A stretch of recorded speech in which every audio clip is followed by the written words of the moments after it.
Kasultanan Demak Bintoro. Iki dipasrahke aku lan kowe kabeh. Tak jaluk. Yen mengkone ana apa-apa sing gawe ringkih geger ana Kasultanan Demak Bintoro. Kowe kabeh aja nganti cincing-cincing kebus-kebuse, aja nganti kuwal saka tanggung jawab kabeh. Yo. Ngaten nggih Gusti Pati. Kula sokuwi. Kowe kabeh pinangka benteng negara ing Kasultanan Demak Bintoro. Ketokke dharma bektimu tumrap Kasultanan Demak Bintoro. Sendika dawuh. Napa? Rame-rame. Sangat-sangat.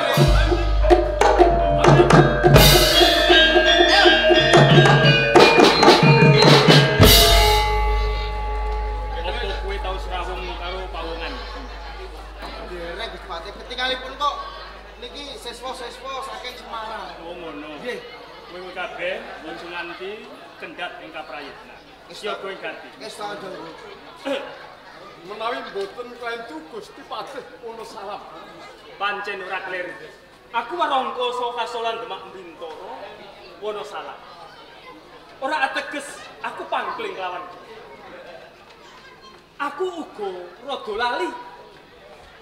Iki apa pancen bener siswa saka Mahbang? Siswane guru sek siki jenat. Nggih. Bisawa. Oh Bisawa. Ya kang siji. Alah, Bisana. Wah. Iki malah ndadekke kaget jroning atiku. Bisawa apa dene iki Bisawa? Tekamu ana ing leladan Kasultanan Demak Bintoro.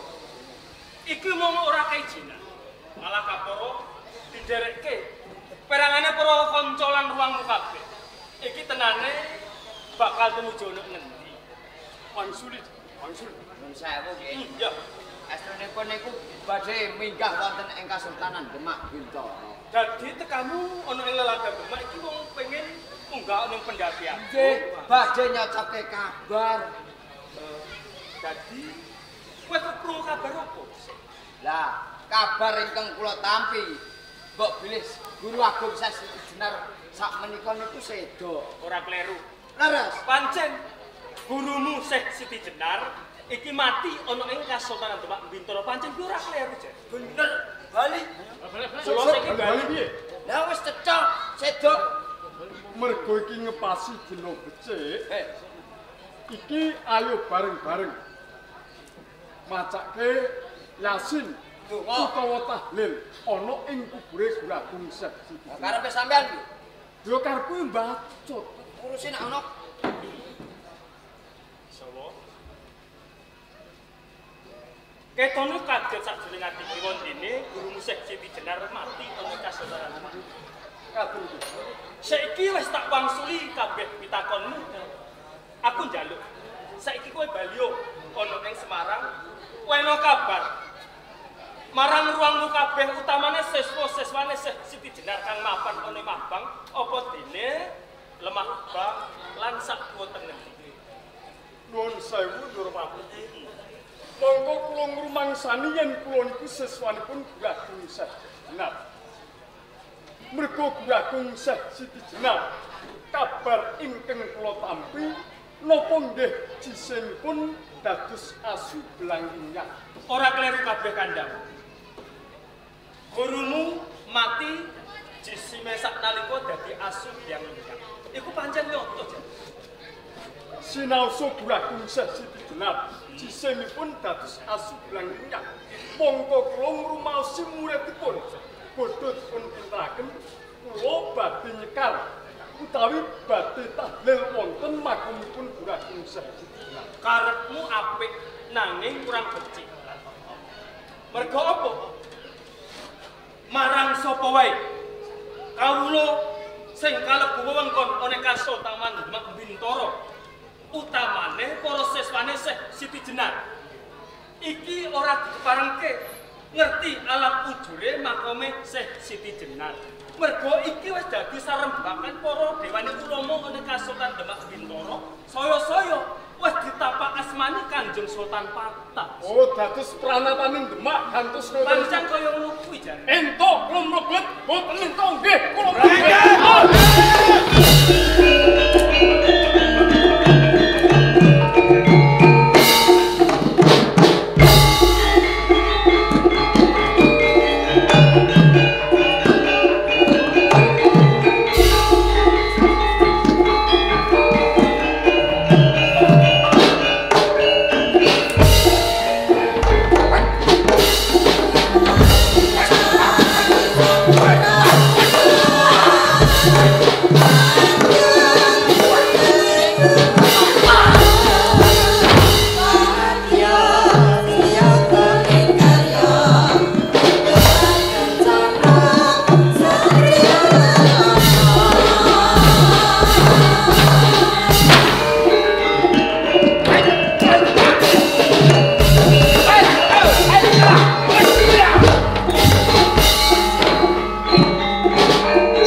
sing padha mati. Piye? Patut. Ayo,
sampun saketawis wedal.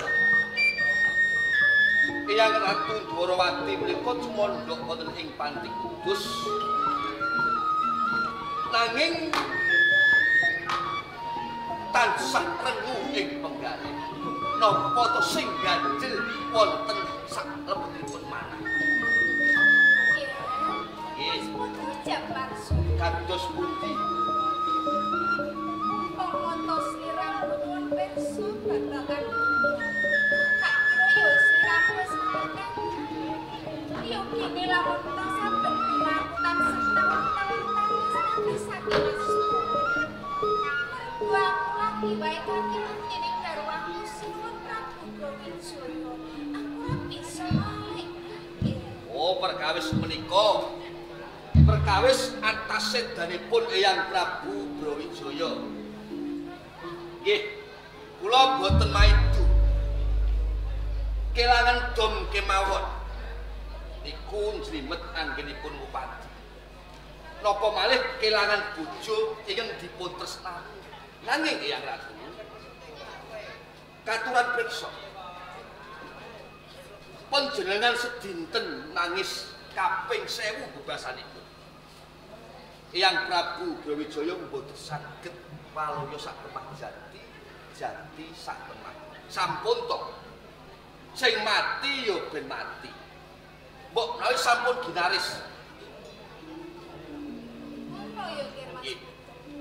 Nang sing dadi pitakone atiku. Sing kutune Prabu Majapahit aku iki ditinggal aku to dibalikke ana ing Kasultanan Demak Bintoro. Iki kok ora malah kok boyong ning Panti Kudus. Tenane karepku kuwi ki opo? Pancen boten sisih pangandikanipun Eyang Ratu. Sak sampunipun Raja Majapahit bubuh rata dadi lemah. Ngantos Sang Prabu Brawijaya gugur. Kedahipun pancen panjenengan mundur aku Demak. Nanging napa sebabipun kula papanaken wonten ing Panti Kudus jalaran kula tresna dumateng Eyang Ratu piyambak.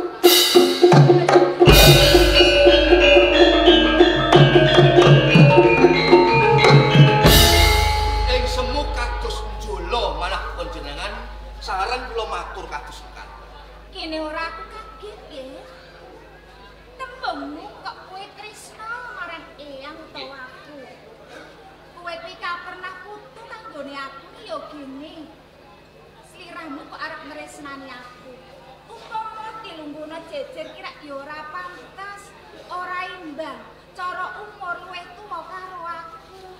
mekaten nggih saged. Menawi yuswanipun Eyang Ratu Grawati niku sampun anengai. Kula tasih jaga. Nanging Eyang tresna menika wutuh boten mawas umur. Gitu. Nanging boten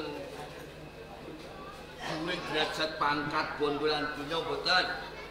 Tresna niku dipalangono bakal mlumpat, didadungono bakal mlumpat. Nek apa mengkore kowe iki ya ora isin lho, Nggih. Boten. Kok sampun kula niati pun kok kajati kok isih. Nggih. Apa ora kok pikir kowe dhisik? Kan mengkore katiku sampun isih prawan ayune ra karuan iki. Ning jowo kae. Prawan ora. Yo kene sing kok pilih sing kok tresnane Pancen boten kleru. Wonten pati kudus patrayan sing ayu-ayu. Niku nggih boten kirang. Nek napa sebabipun kula pilih dhumateng Eyang wonten temuan bedah praja Banyaraja boyongane wani kita. Gimana kowe aku lho iso ngerti Dasaripun menapa? yo cekak guru iso balik ki marang garwa. Kula niku saking jenengan. Saking niki wanjine wanji rendeng, udan ricik-ricik, angine sripit-sripit, panjenengan turu dhewe mrukel niku sakake. Lah kowe kok ngono ora usah bingung. Yo nganggo kemul sing kandel. Lah wong kemul mati kok. Enak kemul sing urip bisa kruntek-kruntek. Aku wis ora pengen omah-omah. Nggih. Ora Mas Putu. Lali.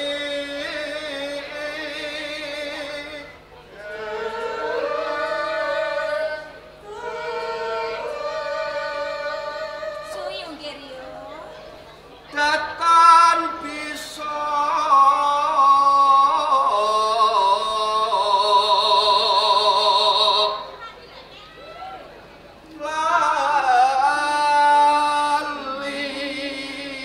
Jembar syutinge aja.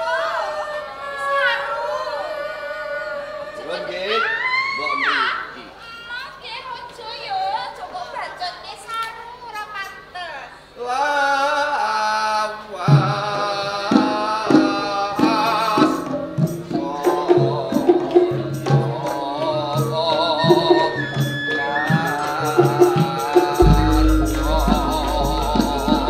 Aja kaya ngono Mas Putu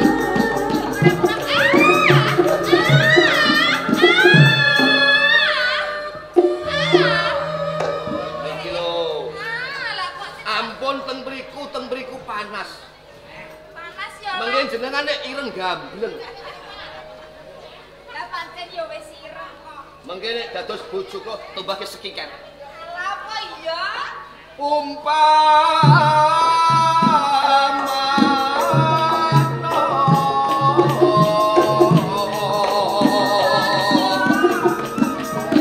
Eling tuke aku iki sinten karo kok tresnane rak yo ora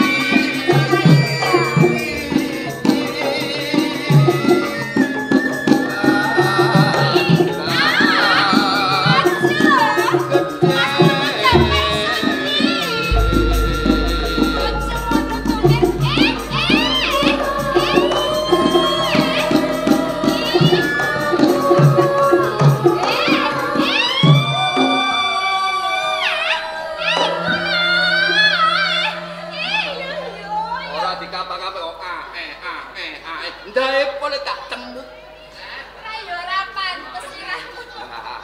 Lah wong sunat kok tumindahe kaya ngono. Sunan iki rak kone. Lah terus. Anune padha ae. Lah wong gelare ki sunat tumindake kudune ki ya sing sopan. Lah seswane kecik. Ora mau cukup kecik. Siswamu muridmu ana bongkrak. Sansaya. Lah mula tumindakmu priluput ya tak elingke. Saru nggih disawang kae lho patayan santri lho. Murite kalem Raja. Ayo takon uratmu bongkar ayo. Raja saya sami. Oh ya kandhane kok. Pino.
Raja saya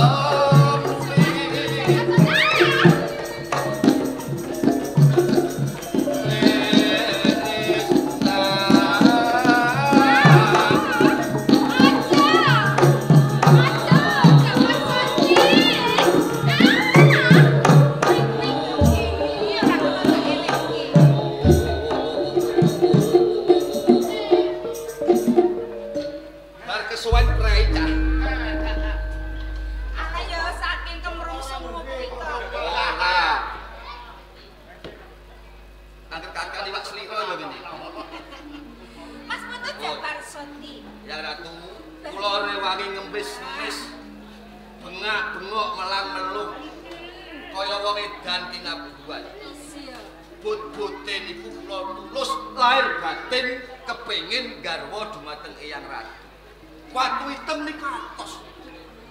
Ketetesan banyu sithik, waka setitik bakal anggong lan dekok. Nanging atine Yang Ratu kok ngungkuli watu hitam atose. Wis foto, jam tarso. Iya. Bareng aku weruh budidayamu pengen banget duweni aku. Tuku rasa welasmu nggih. Mula ning kene panglamarmu bakal tak tampa. Mang tampi ya? Matur nuwun, matur nuwun. Kok matur ngaten jenengan iku.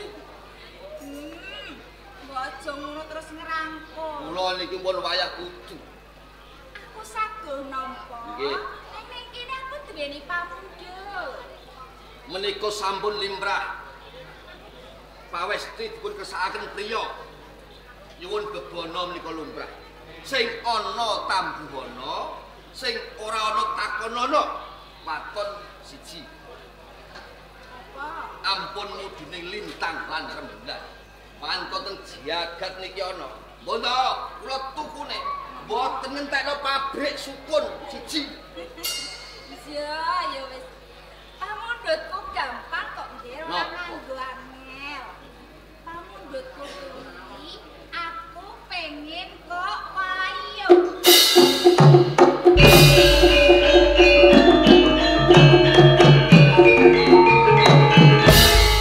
Monggo dipun ambali sepisan malih. Pamundhutku gampang ora angel wong siji, aku pengen kok payu nggih Mas Putu. Menapa ngendikanipun Eyang Ratu menika sampun dipun penggalih Wis. kanthi tirtanipun kacaksan. Wis kok nggih. Katon pirsa. Lara larane wong wadon menika menawi dipun wayuh. Lara sewu dadi siji. Yen rina ditandingke rupa, yen bengi ditandingke rasa. Lah kok pancen suwune kados katon. Riyen panemune wong wadon liyane aku. Mergo ning kene aku ngrumangsani yuswaku wis rada tuwa. Lan engko kudu gladeni sliramu sing sejaka. Aku ora ngowo. Lah mula ning kene pamundhutku aku njaluk kok wayu. Lah kariku wis saguh apa? Dadi golek serepan ngoten. Iya. Kesalipun panjenengan entek. Heeh. Gathuk iki. Nggih, kula Sagai. Sinten? Aku pengen kok payo karo prawan semengit saka desa Gribik kang aran Melati Sari, nggih. Jawada Remaja Putri Melati Sari. Bocah saka Gribik. Iya. Upami esuk kula saged mudanani panyuwunipun Yang Ratu. Sore aku saged didhawuhan kalawan sliramu. Mangrantos Yang Ratu. Iya, biar Mas pejabat.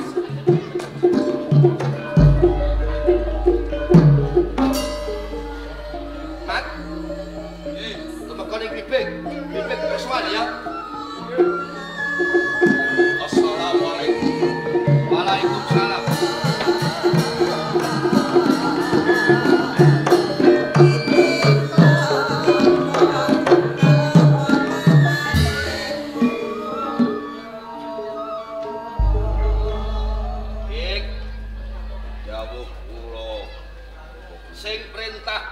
Kisar sapa Bik?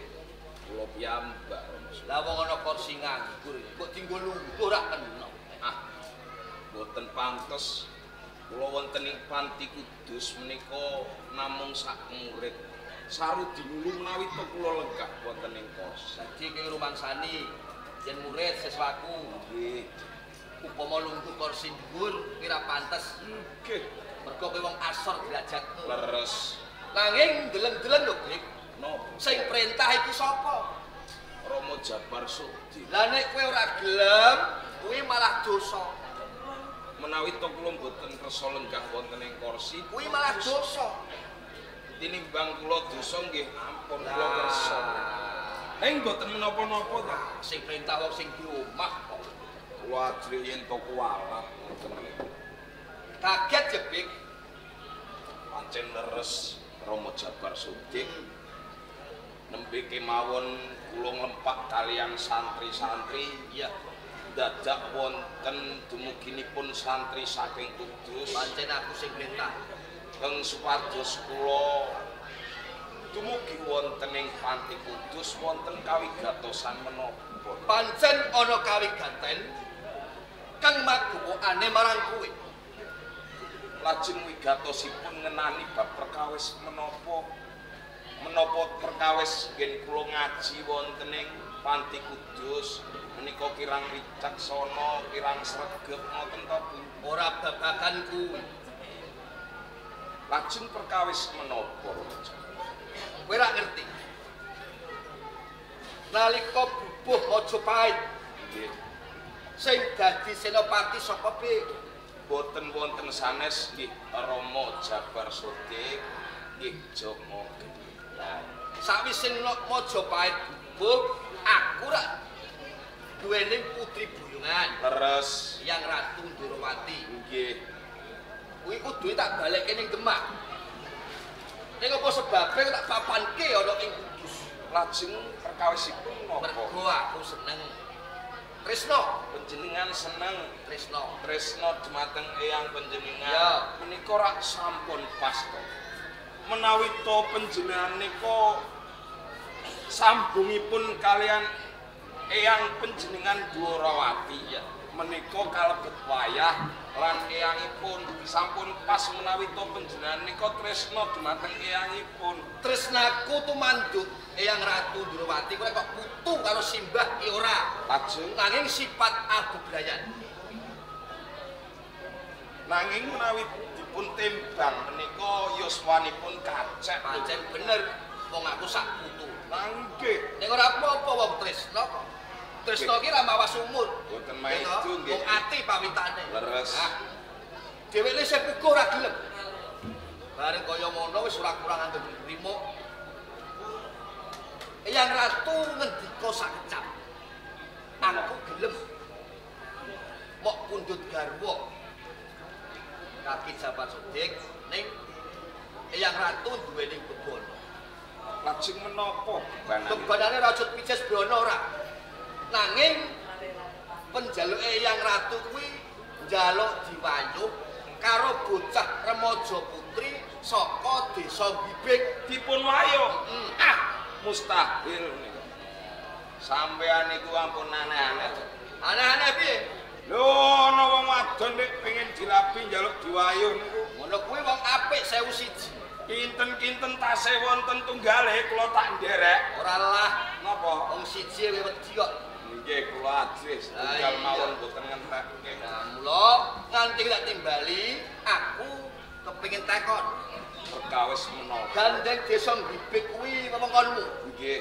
Apa ana bocah wadon sing jenenge Mlatisari? Mlatisari boten. Ana tenan? Nggih. Kowe weruh? Boten trima weruh. Anake sapa? Sik Suta Sinaya. Doke tak Kula lamar niku mboten mung weruh, malah kapara Mlatisari niku sak omah kalih kula. sak omah karo kowe. Nggih. Engko gek anake adikmu. Mboten. Mlatisari niku anak kula. Sampeyan iki ampun dedeni malah dedeni kula sing Mlatisari niku anak bojo kula, mboten anak kula niku kula sing setara material. Nggih, mesti arep sampean jeblok niku.